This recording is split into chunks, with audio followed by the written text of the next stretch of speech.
Okay, so we see that as n goes to infinity, then this fraction will go to 1. Will approach the value of 1, and so the series converges to this 364.5 nanometers, and you can see how that's happening. They're getting closer together, and this is called the series limit. Okay, series limiting wavelength.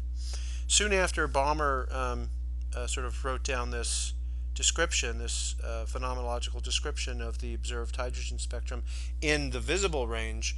It was discovered that there are actually more groupings of wavelengths like this that sort of converge to a particular wavelength, but they're in the non-visible range of the spectrum, such as the infrared and the ultraviolet. But they all sort of follow the same kind of rule as the Balmer series. There was some limiting wavelength times the ratio of n squared divided by n squared minus n sub 0 squared, where n sub 0 for the Balmer series is obviously 2, and in each one of these series, the integer n ranges from n naught plus 1 to infinity. Okay, and so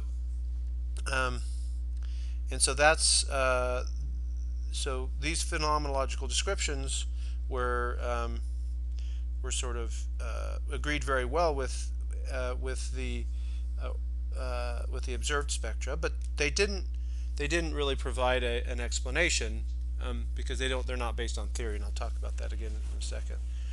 So today we know that there are 6 series in the hydrogen spectrum that we know about. There are the Lyman series, which is the shortest wavelength, that is the highest energy one, with n naught equals 1, and there the limiting wavelength is 91.1 nanometers.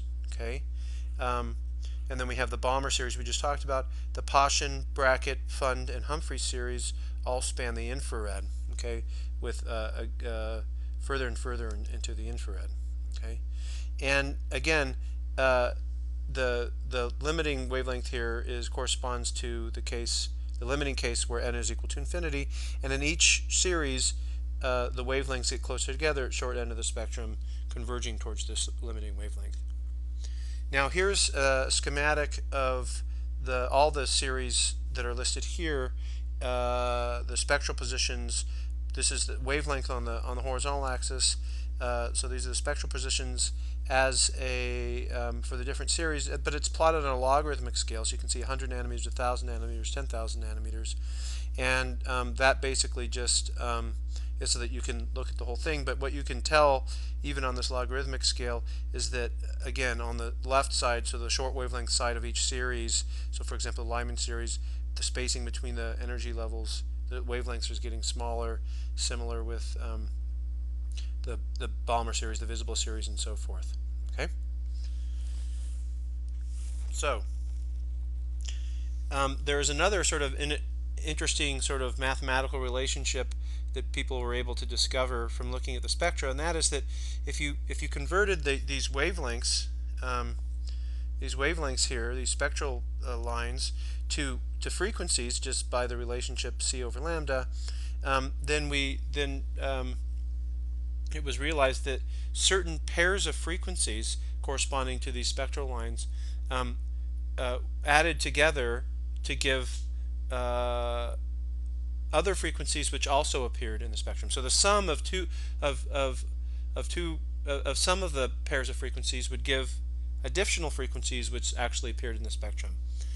Okay, and that was an interesting observation, which we'll talk about a little bit later.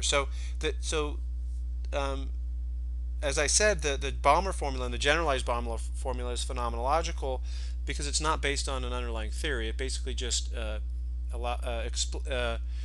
matches the data or fits the data, but it doesn't explain the data.